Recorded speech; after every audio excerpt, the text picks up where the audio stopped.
by Garth Crooks. Football analysts share this with: it was a weekend of key action at the bottom of the Premier League as West Brom lived to fight another day and Southampton secured a huge win. With Stoke also taking an unlikely point at Anfield, and big wins for Crystal Palace and Everton. It's all getting very exciting. But who did enough to make my team of the week?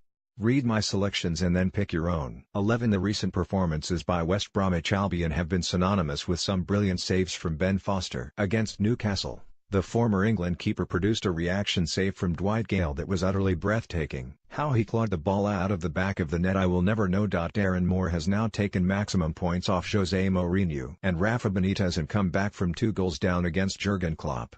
West Brom may have stumbled upon a manager here. Did you know? Foster made 2 saves in West Brom's 1-0 win over Newcastle, just their second clean sheet in 13 Premier League games. Joel Ward, what a clearance off the line by the Palace fullback against Leicester. Ward saw the danger posed by Jamie Vardy and did everything he could to avert it. The clearance itself was absolutely brilliant, but Ward's attitude epitomized the entire Palace team performance.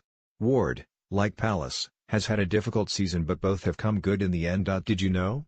Ward made 2 tackles, 2 interceptions and 36 passes in Palace's victory over Leicester, also helping the Eagles keep a clean sheet. Cesar Azpilicueta, if anyone in the Chelsea ranks is going to make a vital interception, it is going to be Cesar Azpilicueta. He has been immense for Chelsea in a season of mixed fortunes. The Spain international has hardly missed a fixture. With captain Gary Cahill back in the 3-man defence with Antonio Rudiger, the Blues looked much more in control of matters at Swansea. But boy have they missed a fit and informed David Luiz. Did you know? Azpilicueta commanded the defence in Chelsea's 1-0 win over Swansea, with no Chelsea player having more touches, 97, or playing more passes, 85. Craig Dawson, I saw it, but I couldn't believe it. What another outstanding performance by the Baggies. I thought Dawson and Ahmed Higazi were immense at Newcastle. Quite apart from not responding when he was kicked by Islam Slimani, Dawson's performance was flawless. When are players going to realize that there is nothing they can do on a football pitch that we cannot see? If Moore can somehow get West Brom out of this relegation nightmare, and I can't see it, we may have to seriously consider him for Prime Minister. Did you know? Dawson made 9 clearances and 2 blocks in helping West Brom keep a clean sheet against Newcastle. No player had more for the Baggies. Patrick Van Aanholt, since his return from injury, Van Aanholt has made such a difference to Crystal Palace. The Flying Dutchman caused Leicester all kinds of problems down their right flank. However, it was his goal that really caused me to sit up and take notice. A first-time strike with his right foot bent into the corner of Ben Hamer's net. Van Aanholt is left-footed. Impressive. Did you know?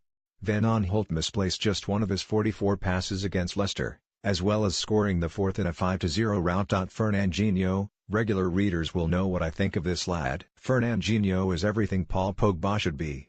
In fact, if Pogba had what Fernandinho had, Manchester City would have suffered far more sleepless nights this season, and not just the one they suffered a few weeks ago at the hands of the mercurial Frenchman. Against a very ordinary West Ham, Fernandinho was as regular and as dependable as Greenwich Mean Time. You can't get more dependable than that. Did you know? Along with scoring City's 4th goal, Fernandinho made 4 tackles, the most of any City player. Idrissa Gueye. Gueye has only ever made my TOTW on one previous occasion, when I said he was the nearest thing I had seen to N'Golo Kanté. His performance against a Huddersfield side who are rapidly running out of gas was full of endeavour as usual. However, it was his goal that really impressed me. Did you know?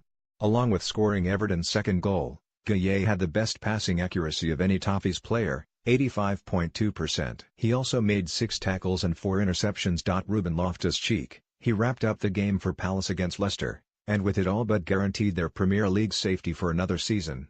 If Loftus-Cheek can remain fit for the rest of the season and retain his form, he must be under consideration to join the England World Cup squad for their trip to Russia. I would also advise him to stay at Palace for another season. He is getting game time and coaching from one of the most consummate coaches in the business. Give it a year and see where that takes you. Did you know? As well as scoring with his only shot against Leicester, Loftus-Cheek had 65 touches and made 3 tackles. No Palace player had more. Synthetic, Stoke fans will be incandescent with rage when they see Southampton players being hugged by Mark Hughes at their expense. There is no doubt about it.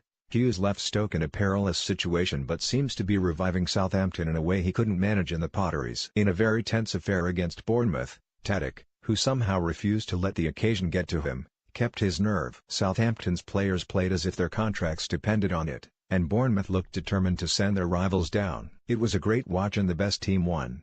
Just about. Did you know? As well as scoring his first Premier League brace since April 2016 against Aston Villa, the Serb also created 5 chances, more than any other player this weekend. Raheem Sterling, oh if this lad could just finish. If Sterling could keep his head down and strike through the ball, he would score 40 goals a season instead of the 23 he has bagged already this campaign. The rest of his game has come on so much under Pep Guardiola, but his finishing still needs so much work. It's the only difference between him and Mohamed Salah. Did you know? Sterling provided 3 assists in a single game for the first time in his career for either club or country. Wilfried Zaha, last week I lambasted the talented Zaha for actively looking for penalties against Watford. This week he has to be commended for producing goals. Zaha has featured regularly in my TOTW recently, which tells you all you need to know about the form of the Ivory Coast international. Zaha was in electric form against Leicester in a game where he made every attempt to stay on his feet. Playing like this, he will not only enhance his status as a professional but win the respect of his peers. A performance matched by an excellent attitude. Please keep it up. Did you know? Zaha has scored 4 goals in his past 4 Premier League games, as many as in his previous 24. You've seen my picks this week. But who would you go for? Choose your 11 from the short list selected by BBC Sport journalists and share it with your friends. Pick your 11 from our list and share with your friends. This week we learned that the Football Association is considering selling Wembley Stadium. What's next? The sale of Buckingham Palace? I suppose Her Majesty could spend 3 months in each of her homes around the country so the locals can get a glimpse of her. Yes, an outrageous thought.